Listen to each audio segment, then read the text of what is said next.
Grüß euch, heute zu unserer neuen Ausgabe von Kärntnerisch geredet BV Edition.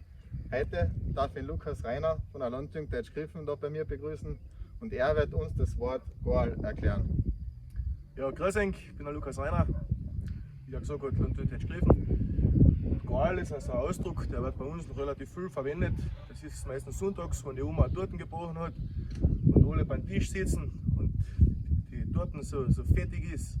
Nachher sitzt du halt drüben und sagst, das ist ein gut an alle Torten. Ja, sage ich danke, dass du das mir jetzt heute erklärt hast. Ich habe das auch nicht gekannt und dann müssen wir aufschreiben.